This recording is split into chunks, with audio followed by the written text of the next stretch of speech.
London 2023 మార్చి 1వ తారీఖు news ప్రకారం బ్రిటన్లో ఆహార పదార్థాల ధరలు మండిపోతున్నాయి.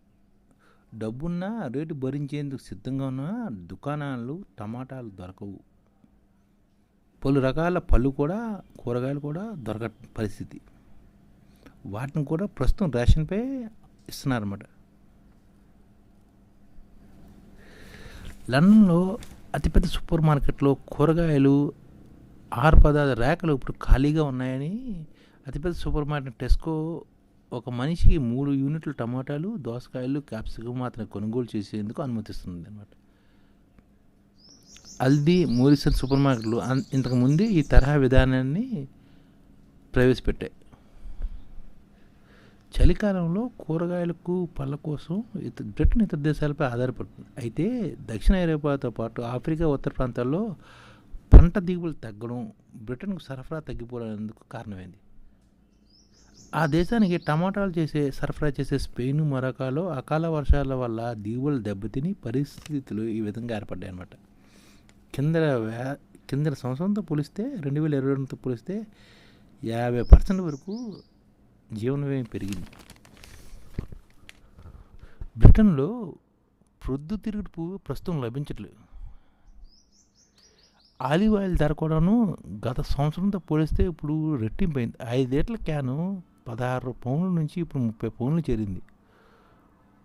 పలు సందర్భాల్లో కోడిగుడ్లకు కూడా కొరత ఏర్పడుతుంది. సరుకులు నెలవారీగా తెచ్చుకోవడం భారతీయులకు అలవాటు కావడంతో సరఫరా సమస్యల ప్రభావం ప్రస్తుతం మన భారతీయులపై లేదు. బ్రిటిషర్లు వారం కొనుగోలు చేస్తారు కనుక వాళ్ళకి ఈ సమస్య ఉందన్నమాట. గతంలో వారానికి సరిపడే సరుకులు 2022లో 60 పౌండ్లు అయ్యేవి. ఇప్పుడు 50% ఎక్కువగా 90 పౌండ్లు అవుతుందన్నమాట. అది 90 పౌండ్లు ఖర్చు పెట్టినా అంత సరుకు రావట్లేదు. గతంలో 50 పౌండ్లకు వచ్చిన సరుకు ఇప్పుడు ఆ 90 పౌండ్లు కూడా రావట్లేదు. అర్థం చేసుకోండి. ఇప్పుడు అదే కాకుండా దేశానికి గ్యాస్ దిగుమతి భారం కూడా పెరిగిందనమాట. దీంతో విద్యుత్ బిల్లు భారం కూడాను అక్కడ పెరిగిపోయింది. యుక్రెయిన్ ప్రారంభంలో రష్యా విధించడంతో పాశ్చాత్య దేశాలకు రష్యా సరఫరా నిలిపివేసింది, ఇంధన సరఫరా. ఫలితంగా బ్రిటన్ సహా అత్యధిక దేశాలు గ్యాస్ కొరతతో బాధపడుతూ చలికాలంలో ఇంట్లో విద్యుత్తో నడిచే హీటర్లు మండించలేక, ఇటు చలికి తట్టుకోలేక ఇప్పుడు గ్యాస్ మంటలతోటి ఇంధన ప్రతి కుటుంబానికి వ్యయాలు 3 పెరిగాయి. అమెరికా ఆర్థిక మాంద్యం భయాలు తగ్గాయని, ఐరోపా దేశాలకు పొంచి ఉన్న ముప్పు ఉందని ఇటీవల IMF అధిపతి చెప్పారు కూడాను. ఈ నేపథ్యంలోనే 40% వరకు పన్ను స్లాబులు ఉండేవాడిని ఇప్పుడు 50% పన్ను పరిధిలోకి తెచ్చారనమాట. బ్రిటన్లో విశ్వవిద్యాలయ ఫీజులు కూడా భారీగా ఉంటాయి.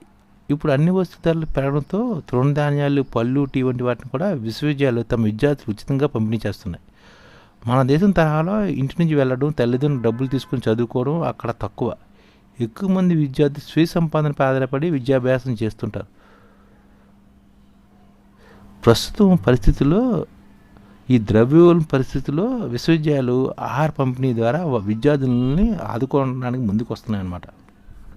మన ఇండియాలో వాళ్ళు అక్కడ ఉండడం అనమాట.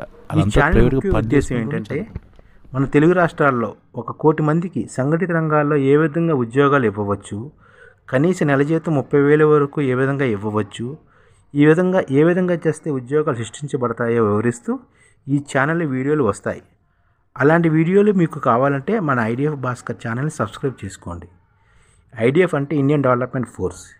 ఈ వీడియోలు చూసిన తర్వాత మీకు నచ్చితే లైక్ చేయండి, మీ ఫ్యామిలీ మెంబర్స్కి షేర్ చేయండి, మరియు మీ ఫ్రెండ్స్కి షేర్ చేయండి. Thank you. నమస్కారం.